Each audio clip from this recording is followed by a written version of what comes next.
अरे बेटा इस पे नहीं, बाल्टी में डालो, बाल्टी में।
अल्लाहु अकबर, अल्लाहु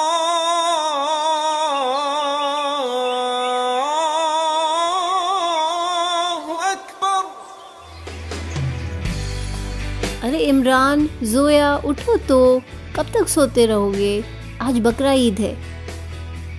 देखो तुम्हारे अबू मुन्ना को नहला रहे हैं।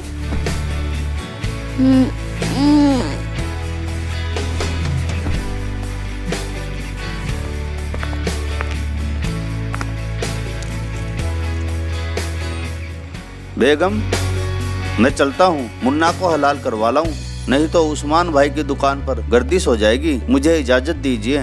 ठीक है जी, संभल कर जाना। खुदा हाफिज। अम्मी, अब्बू मुन्ना को कहाँ लेकर जा रहे हैं? बेटा, तुम्हारे अब्बू मुन्ना को हलाल कराने के लिए लेके जा रहे हैं। आज बकरा ईद जो है।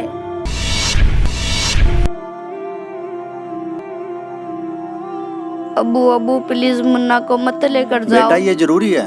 हमारा बिल्कुल भी मन नहीं लगेगा अबू, यदि मुन्ना को कुछ हो गया तो। बेटा ये जरूरी है। प्लीज अबू प्लीज मुन्ना को इमरान मत बेटा लेकर मान जाओ आप। Please Abu please. बेगम पकड़ो इसे। अब्बू मत लेकर जाओ ना मुन्ना को, आखिर उसने किसी का क्या बिगाड़ा है?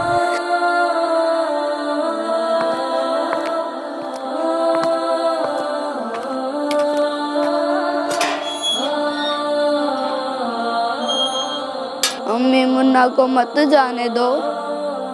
प्लीज अम्मी, मुन्ना को बचा लो, प्लीज अम्मी।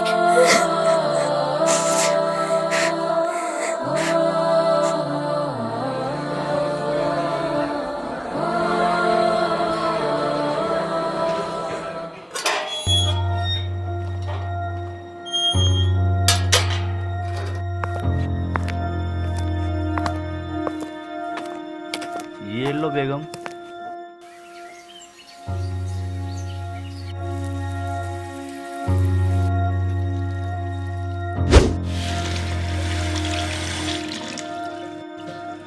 इमरान, जोया, बेटा आ जाओ, खाना खा लो। इतना अच्छा गोश्त बना है। आ जाओ बेटा।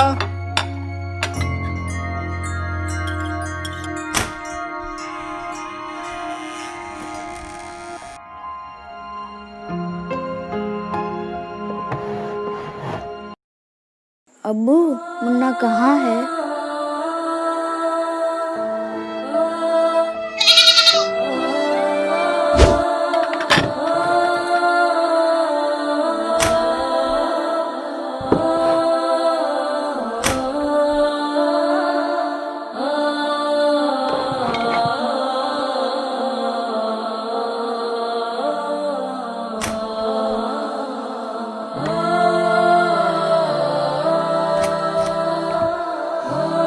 बेटा, खाने से ऐसे उठकर नहीं आते।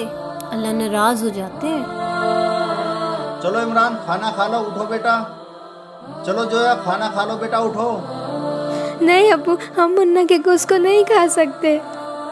हमें खाना नहीं खाना अब्बू, खाना नहीं खाना। बेटा ये तो अल्लाह का फरमान है। अल्लाह ने उसे ज़मीन पर हलाल होने के लिए ही भेजा था, उसे तो हलाल होना ही था। अब्बू क्या बिगाड़ा था मुन्ना ने आपका, कितना प्यारा था वो। माफ़ करना अब्बू, यदि कोई कल को हमें हलाल करे या कुछ कहे तो आप क्या करोगे? हाँ, कोई हाथ तो लगा कर दिखाए तुम्हें, हराम खोर के टुकड़े टुकड़े कर दूंगा। तो फिर अब्बू, आपने बगैर किसी कसूर के मुन्ना को क्यों हलाल करवा दिया? वो भी तो किसी का बच्चा था ना। अब्बू आप तो कहते थे कि कीड़ी से लेकर हाथी तक सभी उस एक अल्लाह के ही बच्चे हैं, तो फिर क्या वो मुन्ना उस अल्लाह का बच्चा नहीं था जिसे आपने हलाल करवा दिया? अब्बू, आपने अल्लाह के बच्चे को हलाल किया है, अल्लाह क्या सजा देंगे आपको इसकी? अरे बेटा, मुन्ना को हमने कलमा पढ़कर ही हलाल कराया है, जिससे उसकी रूह जन्नत में चली गई। इसीलिए अब उसका गोश्त खाने से हमें सवाब मिलेगा।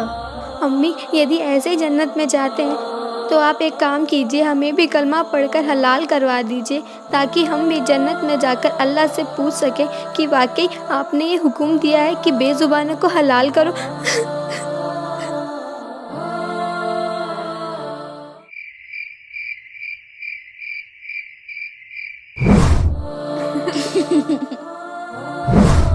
अब्बू अब्बू प्लीज मुन्ना को मत लेकर जाओ। बेटा ये जरूरी है। हमारा बिल्कुल भी मन नहीं लगेगा अब्बू, यदि मुन्ना को कुछ हो गया तो। बेटा ये जरूरी है। प्लीज अब्बू प्लीज मुन्ना को इमरान मत बेटा, लेकर मान जाओ आप। नहीं अब्बू नहीं, मत लेकर जाओ मुन्ना को। क्या मुन्ना हुआ को इमरान मत बेटा? लेकर जाओ क्या अब्बू हुआ? प्लीज। क्या हुआ बेटा? मुन्ना कहाँ चला गया अम्मी? मुन्ना ने आपका क्या बिगाड़ा था अब्बू, जो आपने उसका हलाल करवा दिया? हाँ अब्बू, चुप हो जाओ बच्चों, रात काफ़ी हो गई, सो जाओ।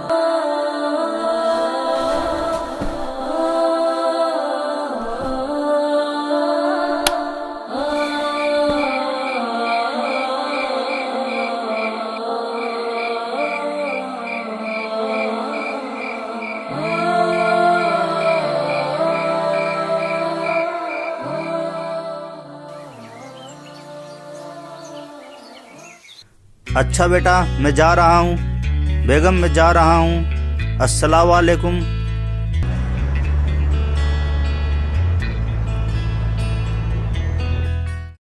अब्बू, मत लेकर जाओ ना मुन्ना को, आखिर उसने किसी का क्या बिगाड़ा है? अब्बू अब्बू प्लीज मुन्ना को मत लेकर जाओ। माफ़ करना अब्बू, यदि कोई कल को हमें हलाल करे या कुछ कहे तो आप क्या करोगे? आरिफ भाई सलाम वालेकुम। वालेकुम अस्सलाम। चलो आरिफ भाई लंच करने चलते हैं। आप कर लीजिए, मुझे भूख नहीं है। नहीं आरिफ भाई, ऐसे काम नहीं चलेगा। मैं सुबह से आपको देख रहा हूँ, काफ़ी परेशान लग रहे हो। लंच तो करना ही पड़ेगा। चलो खड़े हो जाओ।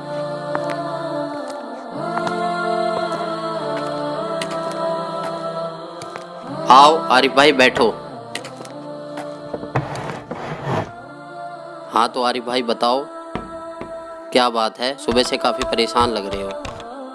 कुछ नहीं शहजाद भाई, कल बकरा ईद थी ना।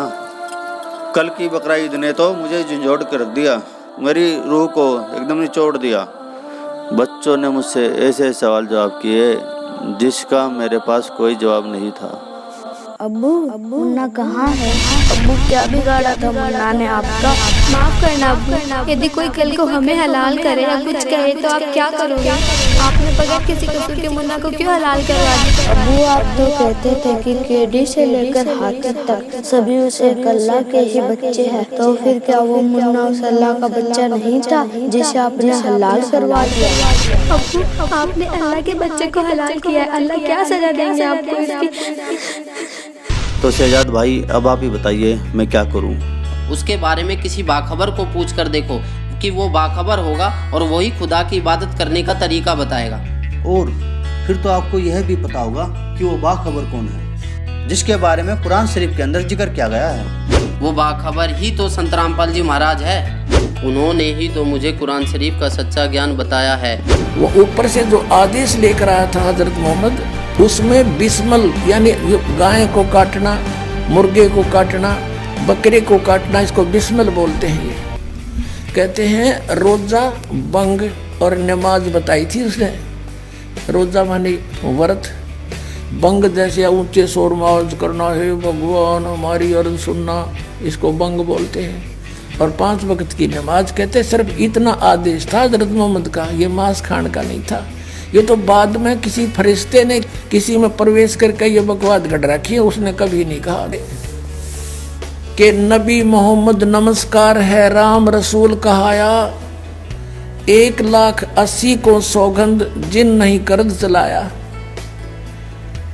कबीर परमात्मा कहा करते थे कि तुम जिन महापुरुषों का नाम लेकर मांस खाते हो, गायें काटते हो, हत्याएं करते हो, मुर्गा काटते हो, बकरा काटते हो, भगवान ने कितना अच्छा आपको आहार दे रखा, काजू किस्मत सेब संतरे, और नहीं तो ये बाजरा ज्वार गेहूँ चने चावल कुछ भी खाओ, ये अड़ंगा क्यों खाते हो? तुम्हारे नबी ने हजरत मोहम्मद ने कभी किसी की हिंसा नहीं की। कहते हैं वो तो आदरणीय महापुरुष थे। नबी मोहम्मद नमस्कार है राम रसूल कहाया, और 1,80,000 को सौगंध जिन नहीं कर चलाया। हजरत मोहम्मद जी के 1,80,000 अनुयायी हुए थे जो कति पाक साफ थे। वो ब्याज तक भी नहीं लेते थे, जिहाद संघर्ष नहीं करते थे, किसी का कत्ल करना भी महापाप मानते थे। वो तो ऐसे महापुरुष थे। कहते हैं अरस कुरस पर अल्लाह तकत है, अरस कुरस पर आसमान के ऊपर अंतिम छोर पे अरस कुरस पर अल्लाह तकत है, भगवान का सिंहासन है, और खालिक बिन नहीं खाली, और वो पैगंबर पाक पुरुष थे साहिब के अब्दाली।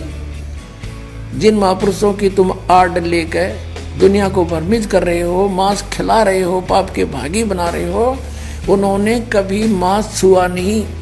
मांस वगैरह भक्षण करना ये समर्थ का आदेश नहीं।